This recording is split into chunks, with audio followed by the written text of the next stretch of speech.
Hello အားလုံးပဲမင်္ဂလာပါရှင်ဒီနေ့ကျက်ရှိတောင်းတဲ့မုတ်ဖက်လေးကိုထိုင်းစတိုင်လေးရောပြီးတုပ်စားပါမယ်ရှင်ချင်းချင်းဆက်ဆက်ကလေးနဲ့ငရုတ်သီးစိမ့်အနီရောင်လေးကိုကိုယ်အဆက်စားနိုင်တဲ့လောက်ထည့်ပေးလိုက်ပါမယ်ရှင်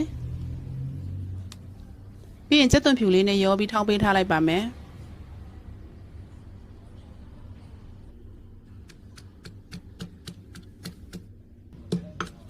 ဒီအနေလေးဆိုရပါပြီရှင်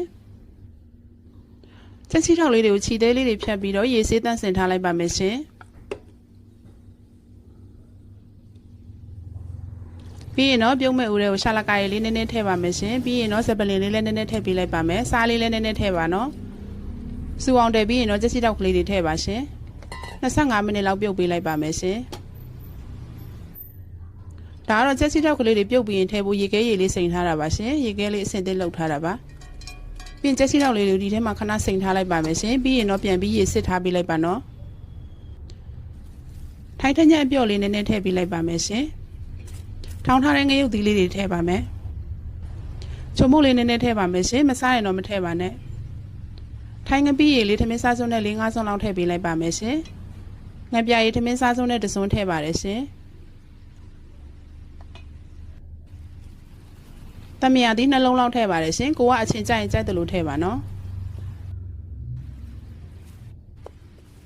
ပြီးသွားလို့ရှိရင်တော့တေချာလေးနှမ်းဆက်သမသွားအောင်လို့မှွေပေးလိုက်ပါရှင်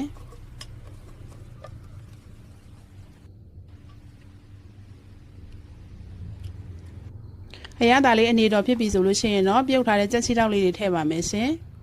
မုတ်ဖက်လေးထည့်ပေးလိုက်ပါမယ်မုတ်ဖက်တော့2ယောက်စာလောက်ရပါတယ်ရှင်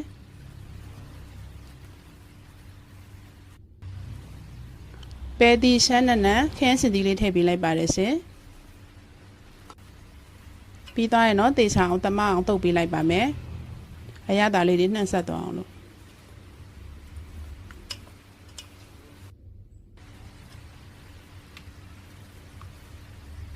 တုပ်ရင်းနဲ့တော့စားရှင်လာရပါပြီရှင်ဒီအနေလေးဆိုရင်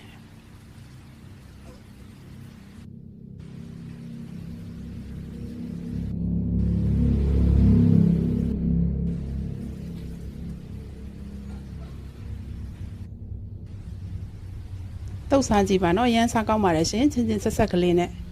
ကျေးဇူးပါ